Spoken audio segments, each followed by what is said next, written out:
everything.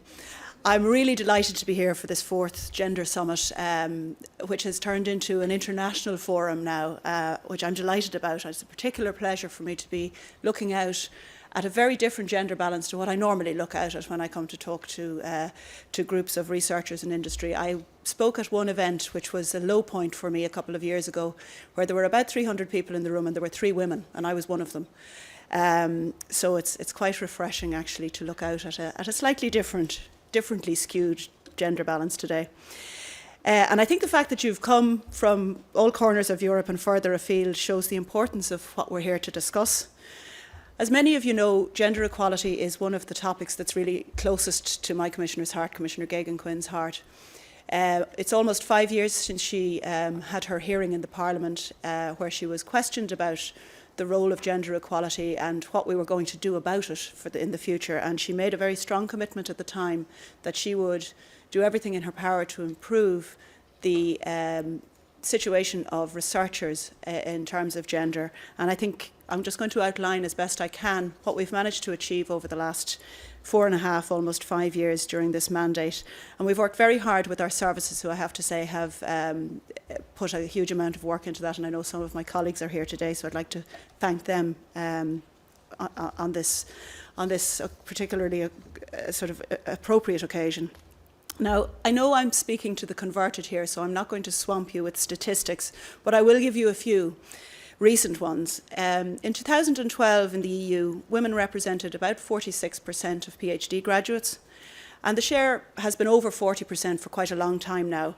But at the same time, women still only represent about 33% of researchers, and the move in correcting that balance is really very slow.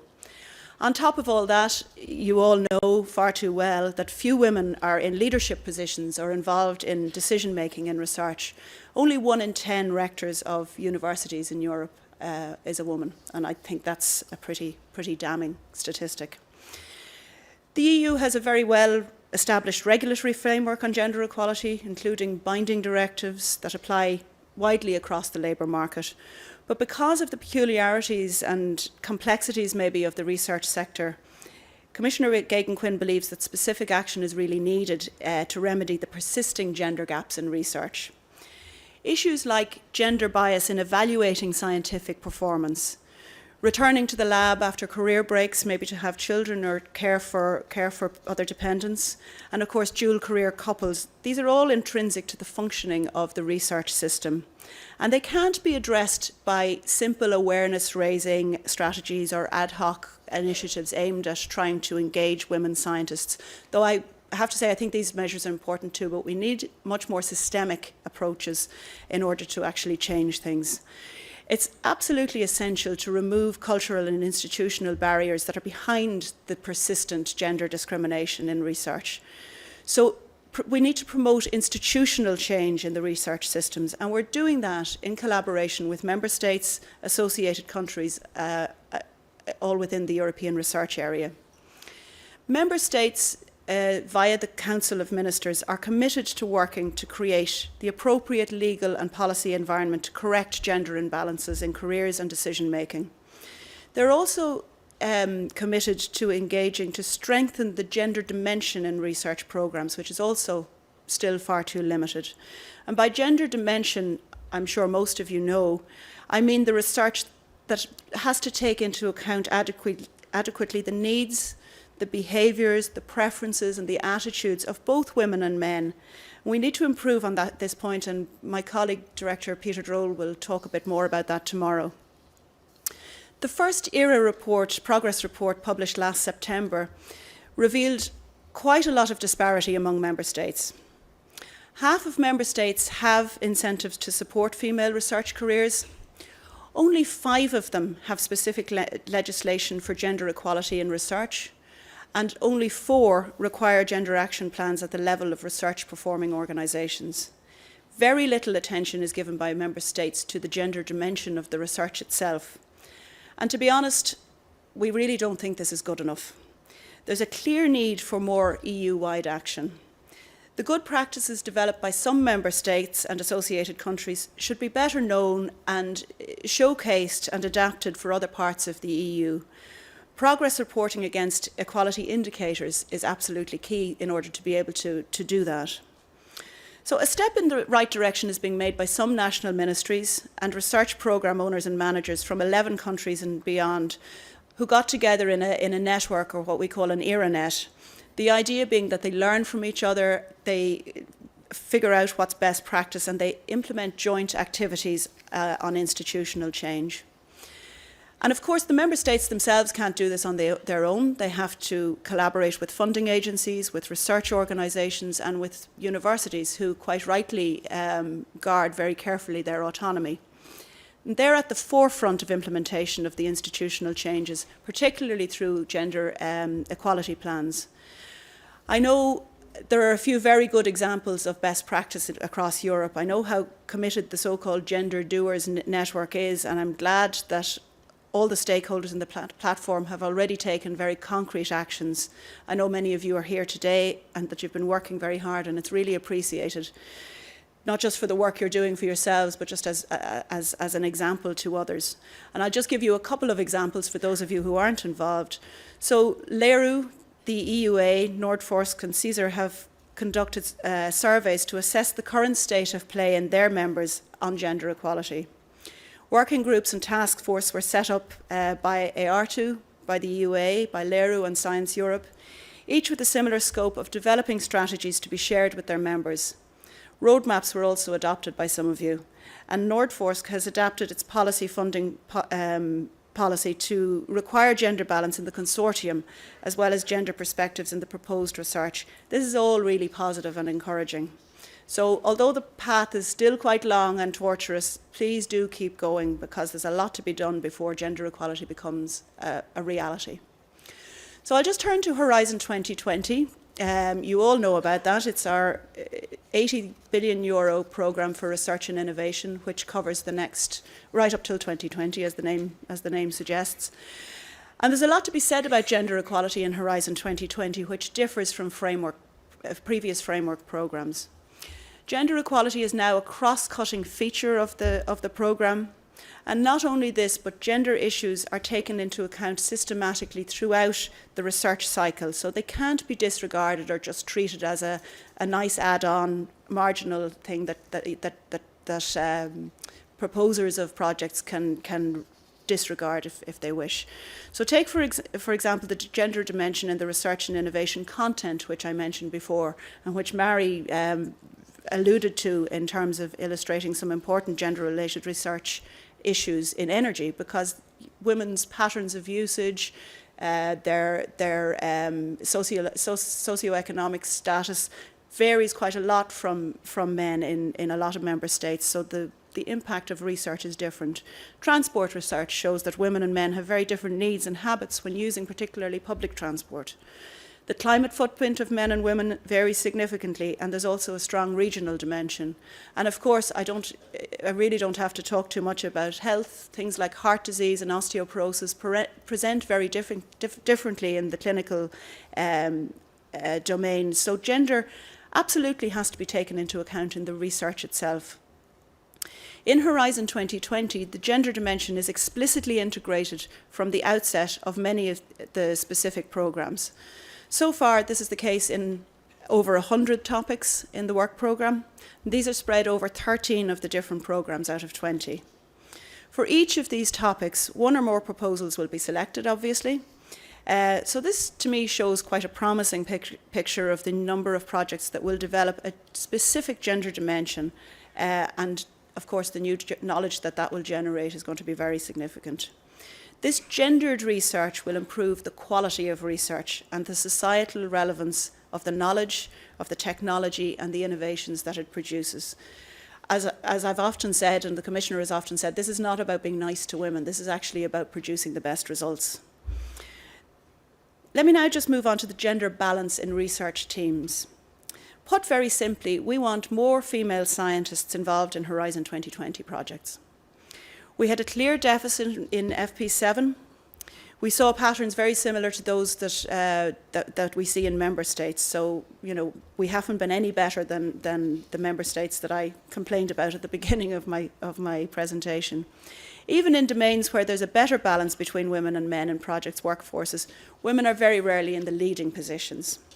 So in designing Horizon 2020, Commissioner Geoghegan-Quinn wanted an incentive for gender balance in teams, which would come into play at an early stage in the process, right at the proposal stage.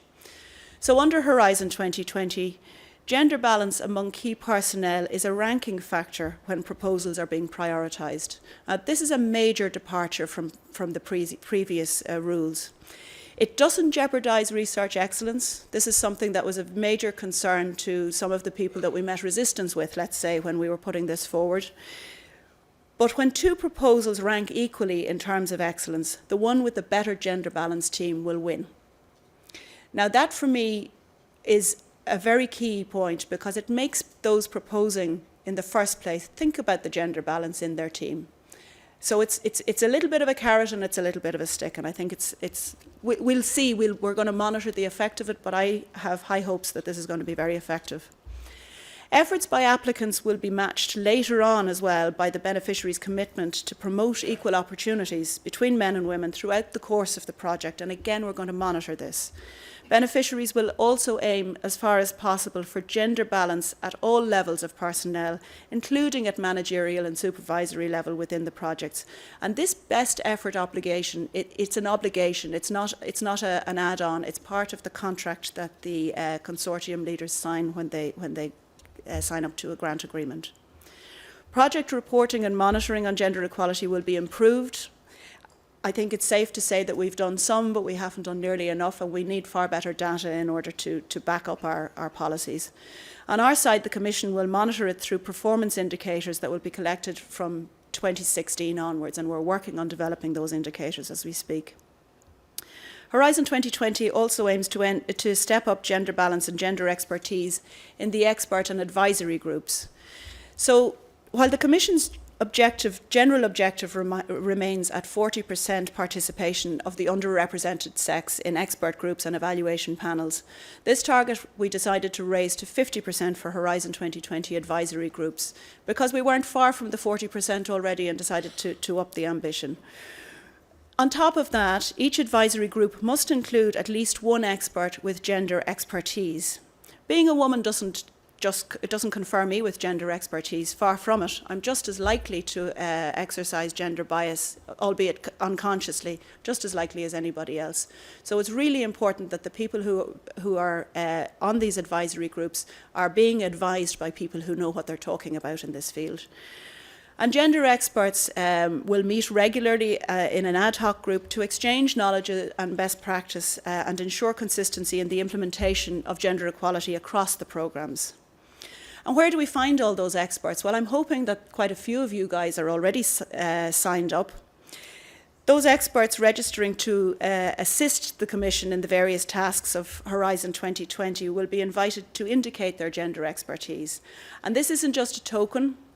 Expertise and professional experience on gender should be adequately detailed and documented as indicated in the Manual for Experts Management on the Participants Portal of Horizon 2020. And I'd urge any of you who have not already done so to take a look and consider registering as an expert, because we really do need people with gender expertise. With the new set of rules for Horizon 2020, the Commission is going further than many member states, and I'm happy to say that it's been acknowledged that we're leaders and pioneers on the international scene too. But we're not sitting back on our laurels. Through its research funding programmes, the Commission also supports individual research universities and research organisations. The Science and Society programme provided them with direct funding to set up and implement gender equality plans. Up till now, 11 projects have been funded involving about 70 research organisations and universities. This funding will continue under Horizon 2020 through the Science with and for Society programme, and there's currently a call open to provide financial support for the setting up of gender equality plans in research organisations. The call for proposals in that case remains open until the 2nd of October of this year, and there'll be a similar call for proposals in the next work programme from 2015. The 2nd of October deadline is also the deadline for a call for proposals to analyse the impact of gender diversity on research and innovation performance. I think this is really critical. If we can demonstrate clearly that more balanced teams produce better results, we have a much better chance of persuading decision makers to take this seriously. Now, there's already some very significant evidence in this area, and I'm sure many of you have been involved in projects in this regard, but I think we need more evidence and more persuasive evidence. I'd also like to draw your attention to a third call, the deadline for which will be the middle of September 2015, and that concerns the evaluation of national initiatives to promote gender equality in research policy. Again, we really need to have a better grasp on what works and what can be replicated elsewhere in Europe. In another very important component of the Commission's efforts, let's take a quick look at the ERC. In the European Research Council, it's our flagship for excellent science. I have to confess that things are far from perfect. 30% of applicants for ERC starting grants are women. Only 25% of the successful proposals come from women, and that's, to me, a significant differential. Both the number applying isn't high enough, but the number succeeding is even less satisfactory. And there are even fewer female applicants for advanced grants, and again, there is a slight, though not as relevant as disparity, but only 15% of the applicants for advanced grants are women. Now, I know that Professor Bourguignon, who's the president, relatively newly appointed president of the ERC, is really committed to addressing gender inequality within the space that he operates. Just 2 weeks ago, the ERC Scientific Council adopted a new gender equality plan for 2014 to 2020. This is now up on their website, and I'd encourage you to take a look. The ERC held a workshop on this subject last December, and they've also commissioned 2 studies on the topic of gender. One is looking into career paths and patterns, and in particular into the differences and similarities in the career paths of men and women who are ERC grant holders. The second study began just in April and is looking into the ERC's practices and processes in the context of gender mainstreaming, in particular during the proposal submission and peer review. And the ERC, I know, are looking really very closely at the whole area of unconscious gender bias, and they're working very hard to ensure that this happens less, or ideally happens not at all, among their experts. So before I finish, I was asked to say a few words about the Science It's a Girl Thing campaign, which we launched a couple of years ago. The Commissioner at the time, in acknowledgement of the fact that female researchers are in such short supply, and she's a really pragmatic person. She wants to actually do things that have an impact visually and in the short term.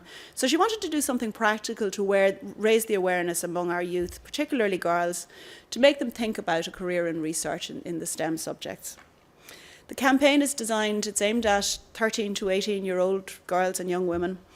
And I'm happy to say that a couple of years after its launch, the campaign is going down extremely well with its target audience and also with teachers and parents. We've got over 70,000 fans on our Facebook page.